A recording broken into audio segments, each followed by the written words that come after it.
మనకంతా తెలుసు, బాగా చదువుకున్నాం, బాగా లోక జ్ఞానం ఉందని మనం అనుకుంటుంటాం. కానీ మన లోక జ్ఞానంలోని మన తెలివితేటలనే మన మీద అస్త్రాలుగా వాడేటటువంటి దేశద్రోహులు ఈ దేశంలో దర్జాగా తిరుగుతుంటారనడానికి సాక్ష్యాలు చూడండి. ఆ మధ్యన మరాఠా రిజర్వేషన్స్, లేకపోతే ఇప్పుడు కన్నడ రిజర్వేషన్, ఇవన్నీ ఎందుకోసం నడుస్తున్నాయి?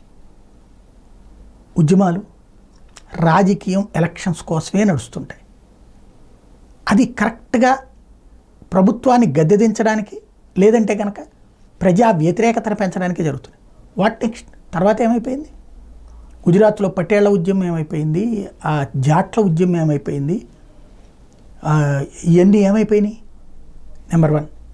రెండవది వచ్చేటప్పటికి రైతు ఉద్యమం. అదేంటో కరెక్ట్గా ఎలక్షన్స్ ముందే జరుగుతుంటే, ఎలక్షన్స్ ముందు అర్జెంటుగా రైతుల సమస్య వస్తుంది. అది కూడా పంజాబ్ దగ్గరనో, ఢిల్లీ దగ్గరనో, హర్యానా దగ్గరనోనే వస్తుంటుంది. ఎందుకని? అక్కడ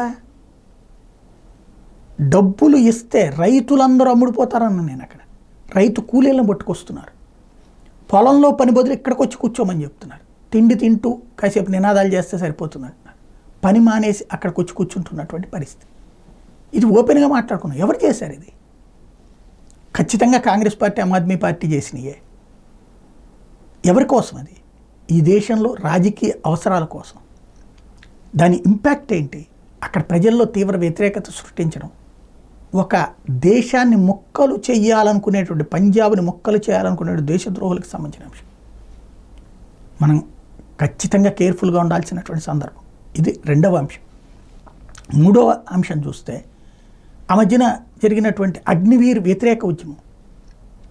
ఖచ్చితంగా శాశ్వత సైనికులు ఉండాలి, అదే సందర్భంలో తాత్కాలిక సైనికులు ఉండాలి. ఎందుకంటే రిజర్వ్ ఫోర్సెస్ లేకపోతే చాలా ప్రమాదకరం. ఇప్పుడు చూస్తున్నాం, ఉక్రెయిన్ దగ్గర, ఇజ్రాయెల్ దగ్గర, రష్యా దగ్గర రిజర్వ్ ఫోర్సెస్ అంటే ఏంటి? 2 ఏళ్ళు 4 ఏళ్ళు పనిచేసిన వాళ్ళు అప్పుడు కూడా స్టైఫండ్ తీసుకునే చేస్తారు.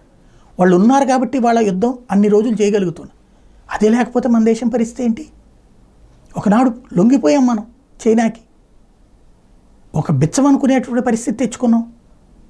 చాలా దారుణమైనటువంటి పరిస్థితులు ఫేస్ చేసాం. 90,000 కిలోమీటర్ల భూభాగాన్ని కోల్పోయాం.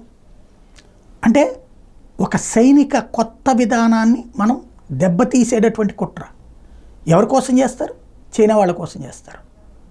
ఆలోచించకపోతే మన దేశాన్ని ముక్కలు చేయాలనుకునేటటువంటి శక్తులకి మనమేమి కర్రలు పుచ్చుకోనక్కర్లేదు, కత్తులు పుచ్చుకోనక్కర్లేదు, అక్కడికి వెళ్ళి ఉద్యమాల్లో వ్యతిరేకంగా మనం ఉద్యమించనక్కర్లా.